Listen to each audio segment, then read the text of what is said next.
My name's Subrina, and while I'm flattered by all the things that Arunaji had to say about me, I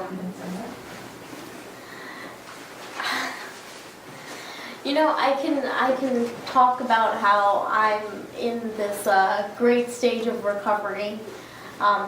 So I should start by saying I have bipolar disorder, and so doctors and I guess mental health professionals would say I'm in what's called recovery. But I wouldn't go so far to say that. I can sit here and tell you that I'm in recovery and I have my illness under control and I'm stable, and I think I would be lying to you, quite honestly. The truth is that bipolar is a lifelong illness, and it's manic and it's depressive. And I was telling Arunaji a little earlier that I'm in the depressive state right now, and for the past couple of days I've been feeling extremely depressed to the point that my medication is not stable, and currently I am not stable. And Saturday I'm actually going to be admitting myself to an inpatient facility. For how long, I have no idea. They will be the verdict of that. This isn't the first time that I'll be inpatient. It's going to be the fourth or fifth time. But I wanted to tell you all that because I think that's important. That's important. Being true to yourself of what's really going on in your life when you're mentally ill is the most important part. Because I can sit here and lie and say, I'm in recovery and I'm doing so good, and that's all true because I'm being honest with myself, and that's the most important part, is the honesty factor.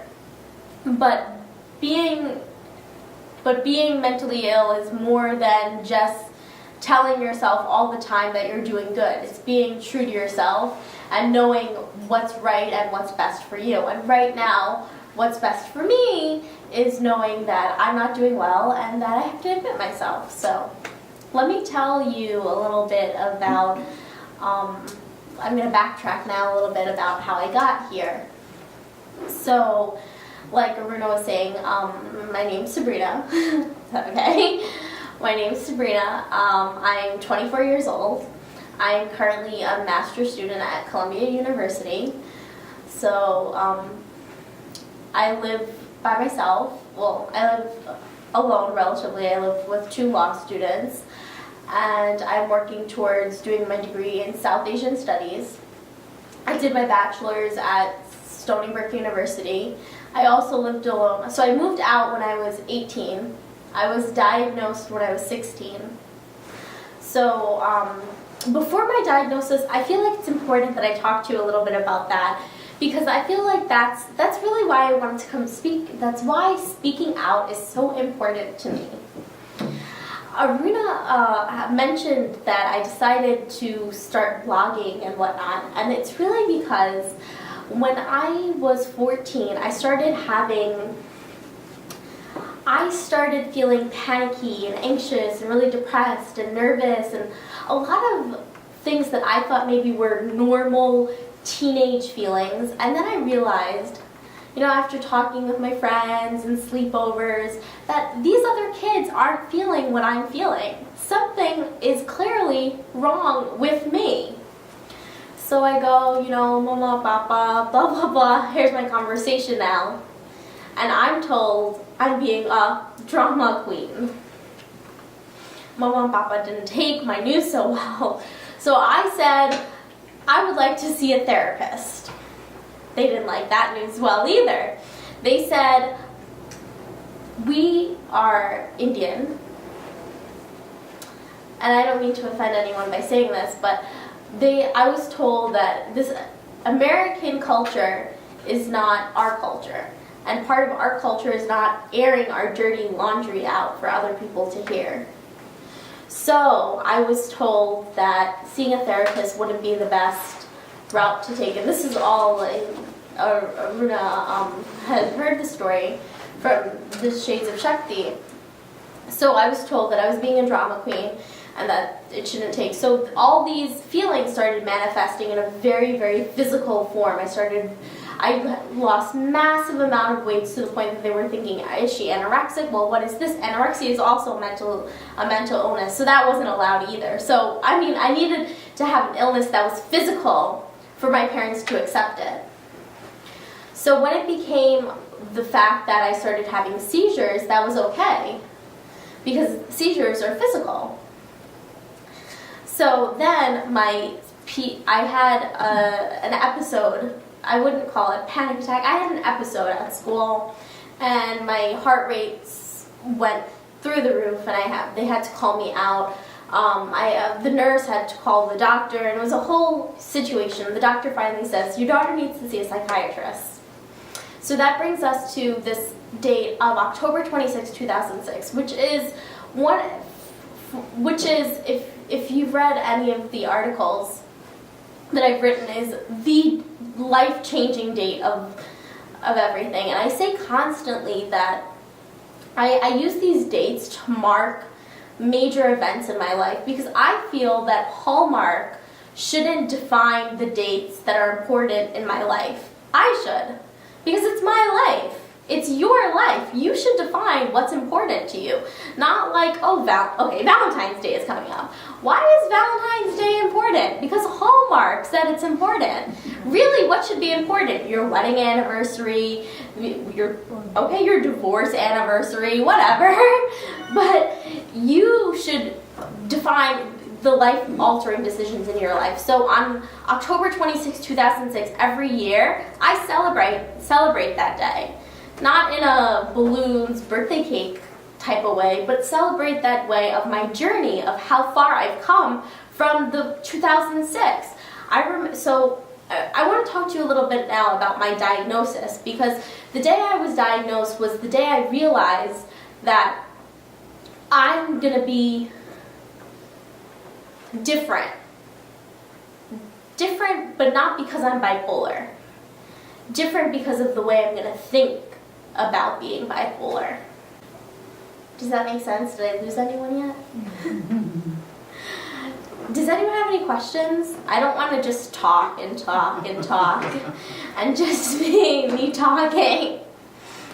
If you have anything that you want to say while I'm saying anything, or if you agree and you want to say, yeah, I think that's great too.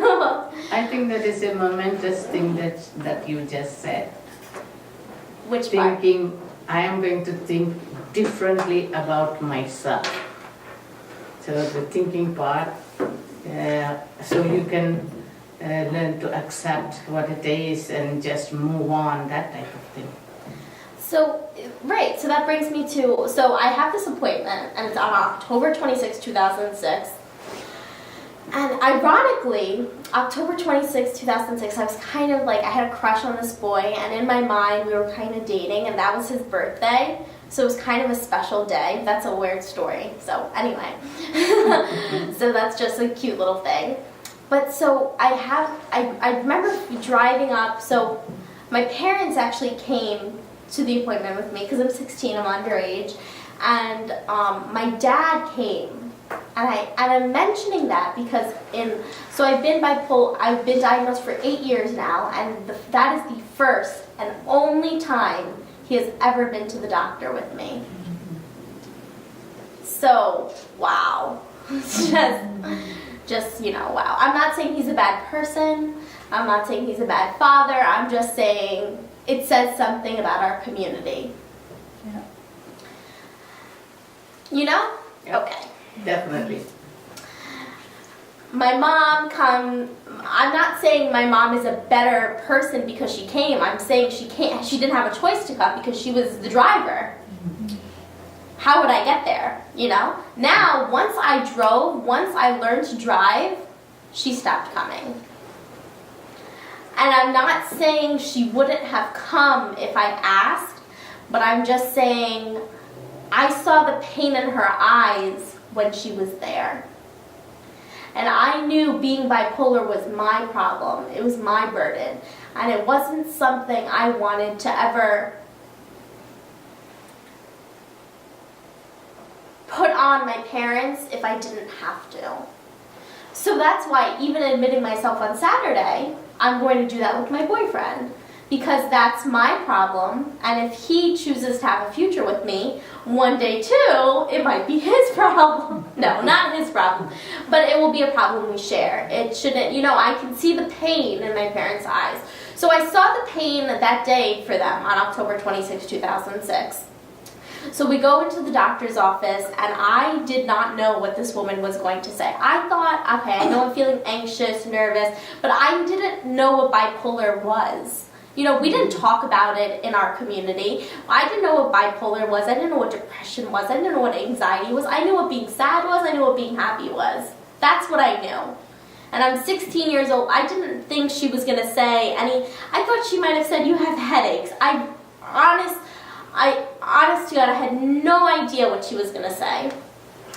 Then she brings me in alone. And I'm so paranoid that I'm whispering to her because I'm worried that my parents outside the room can hear what I'm saying. That's how sick I am. And I'm telling her about the times that I'm rocking back and forth, like screaming against a wall. Like, that's how sick I am. But I'm scared. And I have all this pain and anxiety that I'm expressing to her. And I wish there's a better way to convey that to you, because I know it's a pain that I can see that I'm not the only one that feels this way. There are other people, and I can't go as far to say that maybe you feel this way, but I know there was a time in my life where I thought I was the only one that sat in a corner like that, rocking back and forth, crying. But now I know that I'm not the only one that feels that way. I'm not the only one that bears a pain like that. And I hope if there's one thing you can take away tonight, is that you are not alone. We are not alone. So I'm telling her all of this, and finally she looks at me and she says, so what's wrong with you? Like, what do you think is wrong with you? And I'm looking at her like, you have the MD, MD. I mean, you tell me. I'm paying you. My parents are paying you a pretty penny. You tell me. And she smiles, and they do a lot of nodding and smiling. And finally, she brings in my parents. And my parents, I'm sitting like this, and my parents sit side by side, and they hold my hands. And they tell me that she tells me I'm a great girl, and I'm so confident, and I'm so beautiful, and fluffing up. And it was like she was fluffing me up for the worst news of my life. And then she goes, you have bipolar disorder. And I'm just thinking, what is that? Well, what's that? What is Exactly. Well, what's that? I hadn't heard that on TV, because my parents limited my TV watching. I hadn't seen, I didn't know what that was. So I didn't even know if to be sad or happy. I didn't know how to feel. But what I did know was that I didn't know who I was. Whatever it was a different Subrina. Being bipolar meant that there was going to be a different part of me. And then the worst part happened. My dad asks, so doctor, when will she be cured? Which was a good question. That's a very good question. It was a fantastic question, and I was eager to know the answer until the answer came. She goes, well, never. Bipolar is a lifelong illness that she's going to learn to deal with.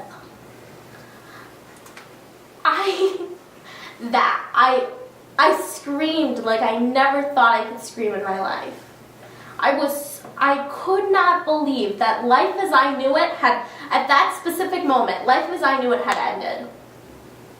And at that very moment, that's when I realized that I had to figure out how I was going to not only live, but how I was going to survive. And that was the changing moment, and that's why October 26, 2006 is the most important date in my life. That will be more important than the day I get married. It will be, I love my future children even right now, but it's more important than even that. And that's why I tell everyone, Remember the dates that are important to you. And I wish Hallmark had blank cards that I could write Happy October 26, 2006 to you, because it's so important to me. Because when October 26, 2006, October 26, 2014 passed last year, and it was 8 years, I literally sit there and I think, look where I am right now. Look at that person I was 8 years ago, and a round of applause to the person I am now, because that person 8 years ago wouldn't have felt the way you are now. And sometimes in life, it's not where you are, because you are never going to be where you want to be in life. It's never going to happen. You always have expectations that you don't meet. That's just the way it works. Unfortunately, sometimes you meet them. You have goals and you meet them and you achieve them. But sometimes you don't. So sometimes you have to look back and look at how far you've come and how far what you've achieved during that time, and that's what you have to be proud of. And that's what I've learned from October 26, 2006. So that's my diagnosis story. But post-diagnosis, so what I want to really express is that in between being diagnosed to now, I didn't wake up and feel this way. I wish. But during those 8 years, it was crazy. I call it the facade years, because there were these years that I was just living this double life, this facade where no one knew. The day after I was diagnosed, no one knew. I wasn't going to tell people. I couldn't. It was a secret. It was, oh my God, my parents, this is how intense it was. After I was diagnosed, there was a dinner planned with my grandmother and my dad's brothers to discuss how we were going to proceed further. Like what we were going to tell people. Because we couldn't tell them that I had bipolar disorder. God, what would the community say? God forbid. The biggest question, who would want to marry me? You know? So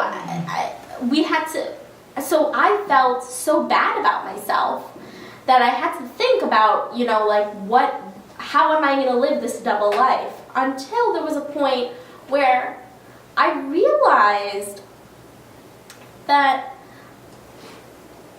if I let being bipolar define me, then it's always going to define me. I'm not wearing it on my chest. When we walk into the room, you didn't know I had bipolar disorder. Did you know? Did you know? It's not written on my forehead. My DSM-5 is that, when you go to the doctor, they have that big book and they give you a number. That doesn't define who I am. People don't know that number. That's not who I am. And that's when I had to, but that took years to realize. There were so many years that I was living this double life. I wouldn't even tell people I had a therapy appointment. People probably thought that I was cutting school all the time and I was like some rebellious, cool, emo chick. I don't know what they thought. But I was never, when I wasn't in school for periods of time, they probably thought I was just like some cool dude. I don't know, because I wasn't in school because I was at the doctor, but I couldn't tell them I was at the doctor because I was at therapy. And then if I told them I had so many doctor appointments, I'm a teenager, they probably thought I was pregnant. But then again, I wanted to know, I would wonder to my parents, what's worse, being bipolar or being pregnant? I'm not really sure in our community which one's worse at that point. But it's that double life, and I struggled so much during my high school years living that double life. And these were all these things that these experiences started shaping a goal. So I really started focusing on school and what I wanted to be, which I still don't know what I want to be. I should figure that out really soon because I'm graduating. But what I decided was that I'm not going to let being bipolar hold me back, and that's what I realized when I was at Stony Brook. Because when I decided to go to Stony Brook, I decided that while I'm not going to let being bipolar define me, it's not going to hold me back for my happiness. It was at Stony Brook I met my boyfriend, and I had all these great opportunities I started writing for Her Name is Core, which I'm a contributing author for this great book that talks about empowering women, and it's a collection of sick love stories, and my love story is in it, and I talk about being in love and him accepting all my flaws and all the beauties of life as we enjoy each other, and so I started seeing the positives of life, and that's when I realized that bipolar can't stop us. Like, being mentally ill can't stop you just because you're sick. Like, if you had cancer, you would still wake up and go to work. If you had cancer, you would still get married. So why does being mentally ill have to stop who you are? It doesn't. You can still do anything you want. And that's when I realized that being mentally ill is not going to inhibit my happiness, and I'm not going to let it. And that was kind of like an epiphany moment. I wish I remembered the date that this happened, because then I would have another great date to remember, but I don't.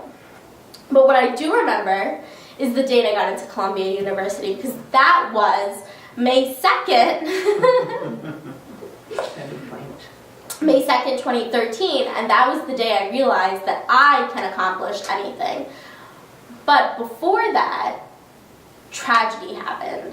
And the reason this is so important for me to talk about, because it has nothing to do with mental illness, but it talks about overcoming, is on March 18th, 2012, my sister was violently murdered in a shooting.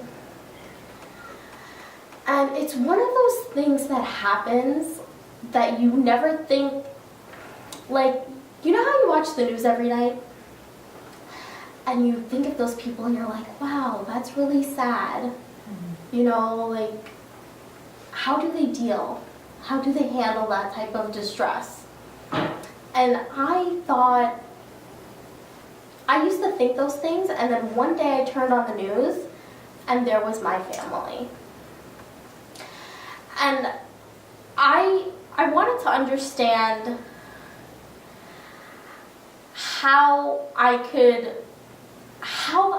I didn't ever think I could move on from that. I thought that was like the worst thing in my life. Like, for me, every other thing, being bipolar was nothing compared to this. My sister was and is my everything in my life, and that was hitting rock bottom, and I never thought I could get back up from that. And that's when I learned I had to parent myself. I had to use every resource in my body. I had to literally take everything that was in my body and gather it together and parent myself and say, you have to get through this. If you are going to survive, you have to get through this. But life is not that easy. And that brings me to suicidality, which unfortunately in a community of mental illness is something we all face. And I had been very blessed for the 6 years that I had been bipolar. I had never tried to kill myself until after my sister died was the first time that I was admitted for suicide. And it was a very unfortunate time in my life. And it's a time I want to say I regret, and I regret doing it, but they say things like, oh, you should never, regret things that once made you happy, but it didn't make me happy, so I do regret doing it. But sometimes you have to do things to learn. Like, if you never hit rock bottom, you'll never know there's a way back up. And suicide is not, I had always been taught that suicide was a sign of weakness. So even thinking that I wanted to kill myself was bad. And then realizing that it wasn't a sign of weakness made me realize that that I'll be okay. Does that make sense? Does that make sense? Like, trying, the thought of wanting to kill yourself is sometimes not the worst thing in the world. But there are ways around it, and it made me realize, I try to look at the silver lining to everything, and it made me realize that I have a support system, and that I have to reach out to that support system, and it made me realize that sometimes it made me appreciate my journey more. And part of losing my sister made me appreciate my journey more, and made me realize that part of life is having this journey. I'm hoping this all makes sense to you. Because the thought of fear is a part of life that we just have to accept. And acceptance is key to being mentally ill. Like, you have to accept your illness, and you have to accept these parts of it. And if you accept all these things, then you'll be able to appreciate and enjoy the assets of the strength that being mentally ill affords you. So after the suicide attempt, I decided that I'm going to make these changes into my life. And then I decided I'm going to come up with this theory. The serenity prayer starts with, God, grant me the serenity to accept the things that I cannot change. Have you guys all heard that? So I can't change the fact that I'm bipolar. So I had this theory that if I can't change the fact that I'm bipolar, I might as well fall in love with it. So I'm going to absolutely fall in love with the fact that I'm bipolar.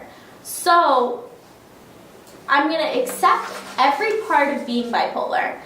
I'm gonna accept that I have to go to the hospital. I'm going to accept that hospital visits don't make me inferior. Medication does not make you weak. It's how you choose to deal with these things that make you stronger. And while I hate what being bipolar has put me through, while I hate the things that it made me do, because let's not even begin to talk what these manic episodes have made me do. You know, there are times that I decided I'm not going to take my medication, and then I went into extreme manic episodes, and I did the worst and the most jovial things that I would have never done as Subrina Singh. When I'm not on medication, I'm not Subrina Singh, and I hate those things that it made me do. And those are the worst times of my life, and that's me really hitting rock bottom. But I love, and I would not change for a moment, the person that being bipolar has made me become. And that's one thing you should accept, because it has made me had I not been bipolar, I would not be this strong. Had I not been bipolar, I would not be this passionate about anything. Had I not been bipolar, I would not be independent. I would probably be very vulnerable. And had I not been bipolar, I would not be the Subrina Singh I am now, the person that I'm very, very proud of. So part of this theory that I have, in closing now, I'm going to stop talking now. So in closing about this journey is that you need to stop getting wrapped up in where we are. Because in retrospect, what's more important is where you're going. Not where you have been, not where you have gone, but where you're going. And when you look back and think about all the things you've learned and the assets that you've gained. So I never think of my illness as something that's bringing me down. Rather, I think of it as something that's bringing me up. And I really, really hope that in this little spiel where I talked way too much, that's something that I expressed to you. Thank you.